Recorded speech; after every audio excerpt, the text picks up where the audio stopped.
Mesdames et messieurs, bonsoir. Bonsoir Caroline.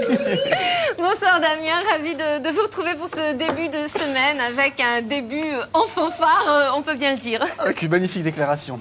Voilà, on démarre ce soir avec un beau plateau. Nous aurons ce soir Fred Eriksen et John Fix. Vous allez voir, ce sont des voyageurs de rêve, des colporteurs d'enchantement. Oyez, noble dame et gentille dame oiseau, nous avons sur notre plateau des magiciens, des voyageurs de rêve, des colporteurs d'enchantement, des sortes de magiciens, on peut dire ça comme ça. Bonsoir, messieurs. Donc nous avons Fred et John. Bonsoir Fred et John. Bonsoir. Bonsoir. Donc parlez-nous un peu de votre univers.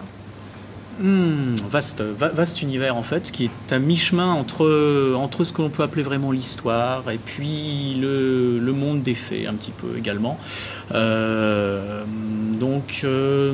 Toutes les périodes qui nous ont fait un petit peu rêver pendant notre enfance, qu'on essaye de retrouver, qu'on essaye de remettre un petit peu au goût du jour, en utilisant un support de communication artistique qui est la magie. Une magie qui est un petit peu différente de ce que l'on peut rencontrer habituellement. Alors habituellement justement on rencontre un peu l'illusionnisme, soit à travers les cartes, les pièces, ce qu'on peut voir habituellement. On en parlait tout à l'heure avec Fred, notamment tout ce qui est peut-être un peu plus technique. Vous vous démarquez par rapport à quoi? Vous rajoutez une magie, une certaine poésie. Quelle est votre différenciation par rapport à ce qu'on peut voir habituellement? On rajoute une histoire. On rajoute une histoire, on rajoute un conte, on part dans la légende, et à travers cette légende, on va retrouver de la magie. C'est ce qui fait la nuance entre l'illusionnisme et notre magie à nous. Alors vous avez choisi l'univers du Moyen-Âge, entre autres. Pourquoi? C'est parce qu'il y a de la... Manière pour nous, effectivement, comme le disait Fred, de raconter une histoire, d'essayer de recréer une émotion. C'est pas montrer techniquement, en fait, comme font beaucoup de magiciens, une prouesse technique. C'est-à-dire qu'avec... c'est pas uniquement ça, il faut savoir la maîtriser, mais vous mettez du rêve autour. Tout à fait, tout à fait. Et en fait, la technique n'est pas simplement la manipulation. La technique, c'est également l'art de pouvoir justement faire passer cette émotion à travers nos histoires, à travers nos mises en scène, à travers toute l'atmosphère qu'on va essayer de recréer dans ces tours de magie. Donc c'est-à-dire que vous essayez de captiver le public plus que les autres magiciens qu'on a l'habitude de rencontrer? D'une manière différente. D'une manière différente. Moi, personnellement, je ne me présente jamais comme un magicien. Je suis... Disparaître, on va le transformer d'un objet qui, à la base, n'est pas prévu pour.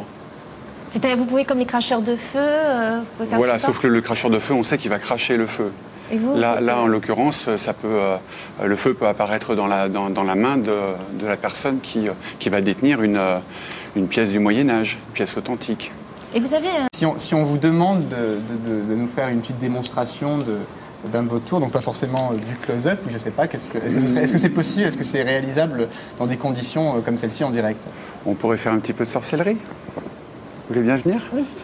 Ah, la sorcellerie, c'est pour Caroline. Juste mettre les mains comme ça. Voilà. On les met un tout petit peu plus bas. Gauchère ou droitière? Droitière. Droitière. Donc on va enlever la main gauche et on va utiliser... Au Moyen-Âge, on utilisait des onguents. Et on fait une petite trace sur la main. Juste une petite trace. Donc elle a une belle trace rouge sur la main. Je ne sais pas si on la voit. Si on frotte, elle va s'effacer. Si on appuie, elle traverse la main. Je montre. Hein. Merci.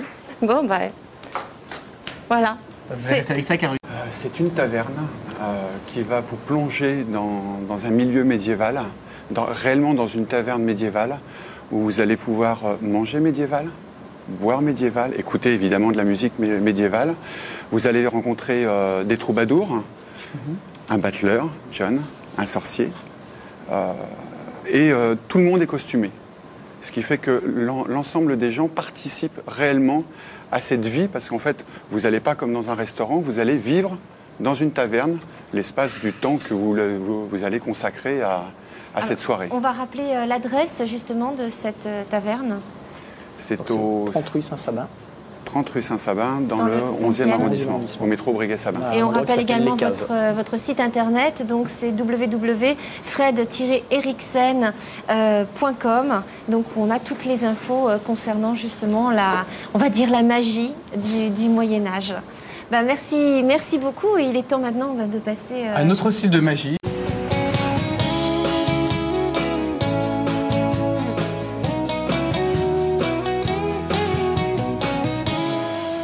Bravo à vous tous. On termine cette émission en rappelant l'actualité de tous nos invités sur ce plateau.